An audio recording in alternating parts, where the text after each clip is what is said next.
Hi friend, मैं हूँ नीलम गुप्ता। मेरे ब्लॉग में आपका स्वागत है। नीलम की कहानी नीलम की जुबानी में है, आप लोग बने रहिए। तो आज वीडियो आगे बढ़ाने से पहले तो जो लोग मेरे चैनल को सब्सक्राइब नहीं किए तो प्लीज़ कर लीजिए और लाइक कमेंट भर भर के दीजिए, और जितना शेयर करेंगे उतना ही मुझे अच्छा लगेगा। तो आज मैं बताने जा रही हूँ वीडियो में कि गांव आज मम्मी के यहाँ से आकर, मतलब मम्मी और छोटी वाली बहन मेरे गांव आई थी तो गांव मिले हैं, क्योंकि छोटी वाली बहन अभी चली जाएगी कर्नाटक, फिर 2 साल के बाद आएगी। तो उससे भेंट हो चुकी है, मम्मी से भेंट हो चुकी है। तो अब आए हम कानपुर। तो कानपुर मेरी बड़ी सिस्टर रहती हैं, तो आज मतलब एक दिन उनके यहाँ बिताएंगे। बड़ी सिस्टर क्योंकि उनकी पोती हुई थी और हम आ नहीं पाए थे पोती से मिलने, तो वही पोती से मिलने आए और बड़ी दीदी से मिलने आए हैं। तो उनका भी देखिए, ये घर है, आप देख सकते हैं। ये बेचारी का उनका भी घर है, छोटा मोटा सा लेकिन घर कैसा भी हो, लेकिन खुश सब लोग हैं। तो आशा करते हैं कि माता रानी आप लोगों की भी सही सलामत से रखें और आपके परिवार में भी सब खुशी मंगल से रहें, और आपकी दुआ से हम भी कुशल मंगल से हैं। तो आगे वीडियो बढ़ाने से पहले हम आपको बता देना चाहते हैं, एक बार फिर कह रहे हैं कि जो लोग मेरे चैनल से नहीं जुड़े हैं तो प्लीज़ जुड़ जाइए। जल्दी से ज़्यादा शेयर कीजिए, लाइक कीजिए, कमेंट कीजिए, क्योंकि कमेंट मुझे बहुत पसंद है पढ़ने में, दिखते हैं, अच्छे लगते हैं। तो आज कमेंट मैंने पढ़ा था, तो उसमें आज के कल वाले कमेंट में लिखा हुआ था कि नीलम जी आप मतलब उत्तर पश्चिमी हैं, आपने शादी इतनी दूर क्यों कर ली। तो उसके बारे में हम ज़रूर बताएंगे कि विस्तार से कि मैंने शादी किन परिस्थितियों में की है। और एक लोगों ने कहा, कमेंट में कहा है कि मैडम आपकी कहानी हम सुनने के लिए बहुत इंतज़ार करते हैं और कहानी सुनने के लिए। तो उसके लिए थैंक यू सो मच, आप मेरा इंतज़ार करते हैं, मेरी कहानी और मेरे चैनल से जुड़े रहते हैं, उसके लिए तहे दिल से शुक्रिया है, शुक्रगुजार करते हैं। तो आगे वीडियो बढ़ाने से पहले मैं बता देना चाहती हूँ कि कल वाला वीडियो मैंने शूट किया था तो आपको दिखाया था, क्योंकि दरअसल मेरे पास समय थोड़ा चले आए हैं घूमने के लिए चले आए हैं। तो मतलब देखिए, ये मेरी एक छोटी भाभी हैं, तो देखिए चली आई हैं, बहुत ज़्यादा बोलती हैं। ज़रा दोस्तों इनको बोलना थोड़ा कम करवाइए, बहुत बोल रही हैं। और मेरी बेटी देखो कैसे बतिया रही है उनसे तो जैसे मैंने परसों मैंने आपको वीडियो शूट करके बताया था कि नीलम की कहानी नीलम की जुबानी में। तो आगे वीडियो शूट करने से पहले जैसे मैंने बताया था कि निर्भय से मेरी जब शादी हुई, किन परिस्थितियों में शादी हुई, और 2003 में शादी हुई। 26 जनवरी को शादी हुई, मतलब 26 जनवरी के दिन डेट निकली थी शादी की। तो मतलब ये देख लीजिए, मेरी भाभी मेरे पैर छू रही हैं। खुश रहिए, आनंद कीजिए। और अंगूर लाई हैं दोस्तों मेरी बेटी के लिए किस बात कर रहे हैं? मैं बात नहीं कर रही हूँ, मैं अपने दोस्तों को लिए मैसेज डालती रहती हूँ ना वीडियो में हमारे प्यारे प्यारे दोस्त इतना अच्छे कमेंट करते हैं। और हाँ, एक लोगों ने कमेंट किया है कि मैडम श्याम जाटव क्या है। तो मैं बड़े दुख के साथ कह रही हूँ कि श्याम जाटव हमारे बीच में नहीं है। बहुत खेद है इस बात के लिए कि बेचारे को जेल से निकलने के बाद काफ़ी लंबे समय तो जेल काटा था। जेल काटने के बाद बेचारा निकला तो उसको एक छाला हुआ था जीभ में। वो जीभ में छाला होने के बाद जब पता चला तो उसको कैंसर हो गया। फिर वो कैंसर होने के बाद 6 महीना तक जीवित रहा, उसके बाद उसका निधन हो गया है। तो आज उसको 6 साल हो गया है उसका निधन हुए। श्याम जाटव अब हमारे बीच में नहीं है। तो दोस्तों हो सकता है आपको इस बात का जवाब मिल गया होगा श्याम जाटव के बारे में। तो आगे वीडियो अब बढ़ा रही है।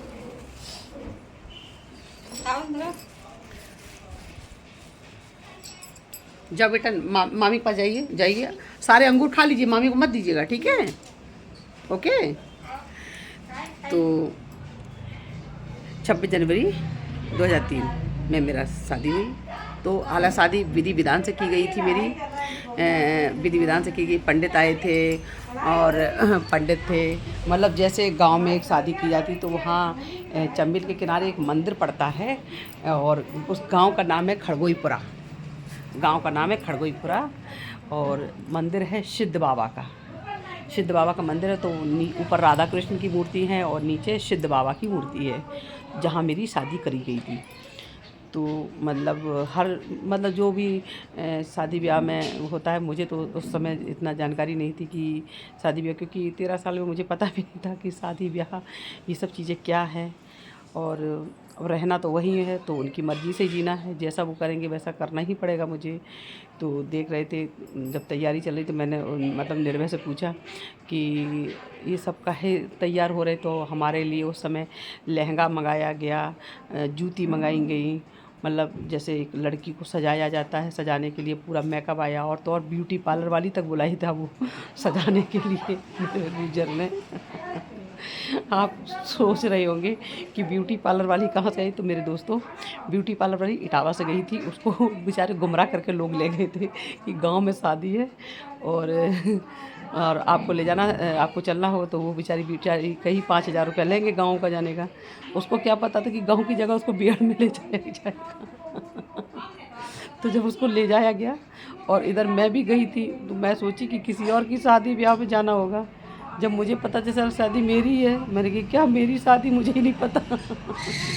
तो मुझे बड़ा दुख हुआ कि एक तो मेरे माता पिता मेरे पास नहीं, मेरे भाई बहन मेरे पास नहीं, सब दूर दूर तक नज़र आ रहे हैं, सब गैंग के आदमी, राइफल लेके मूंछ है, बड़ी बड़ी आंखें, भयंकर भयंकर वाले ही नज़र आ रहे। कोई नाच रहा, कोई गा रहा, कोई गरिया भी रहा उसी में कोई गाली भी दे रहा है, और इधर गाना भी चल रहे हैं जो शादियों में गाए जाते हैं। क्योंकि जो खड़गोईपुर का गांव था ना, वहाँ की झरा औरतें, झरा मर्द सब गए थे निर्भय की शादी में, उसे बाबा के, क्योंकि बहुत बड़ा बड़ा निमंत्रण भी किया था।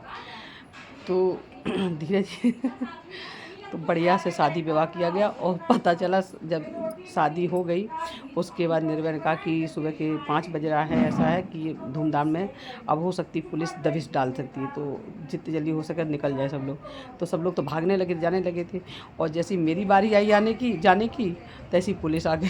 पुलिस आ गई तो आपस में दोनों बदमाश और पुलिस का मुठभेड़ हो गया, खूब धुआंधार गोली चली। और आपको एक चीज़ और हंसी की बताएं, उस समय मुझे पता भी नहीं था, क्योंकि मुझे लगी थी भूख।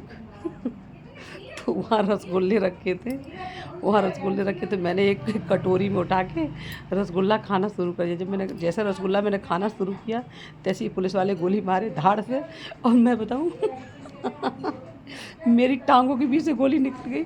मैं सोची कि गोली फट गई।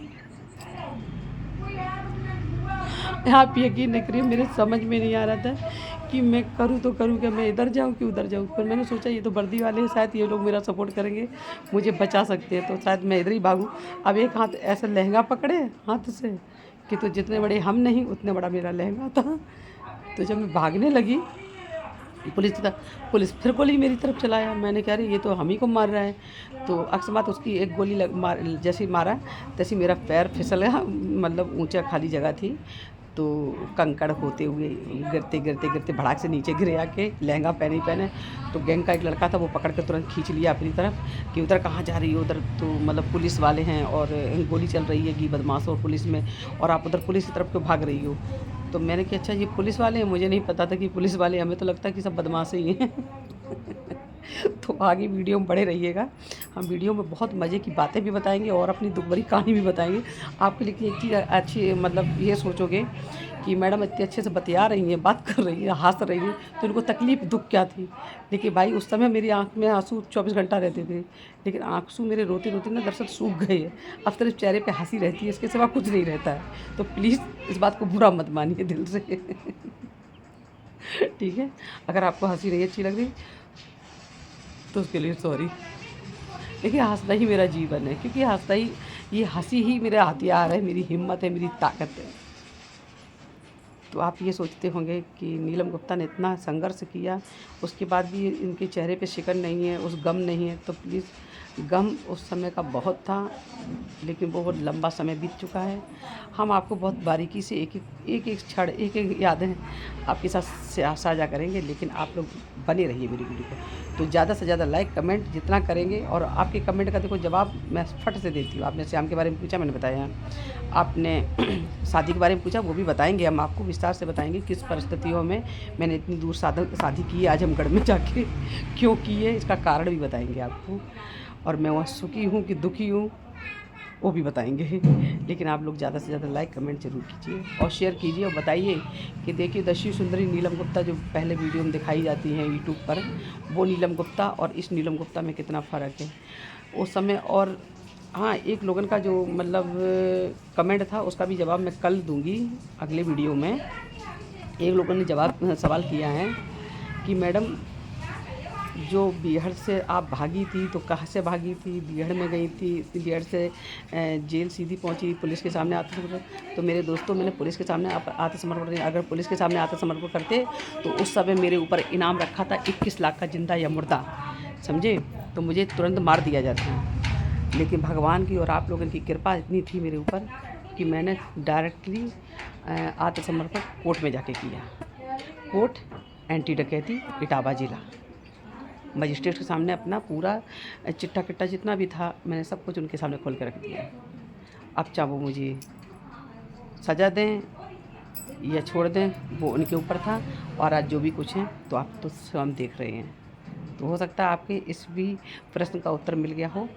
तो आगे कमेंट में बोलिएगा क्या और पूछना है, ज़रूर पूछिएगा और हम उत्तर देंगे, अगर आपका उत्तर मेरे दिल को छूने लायक होगा। देखिए कमेंट बढ़िया बढ़िया किया करें, लेकिन और वैसे आप लोग करते भी अच्छा कमेंट है, मुझे बहुत प्यारा लगता है, बहुत अच्छा लगता है। Thank you so much.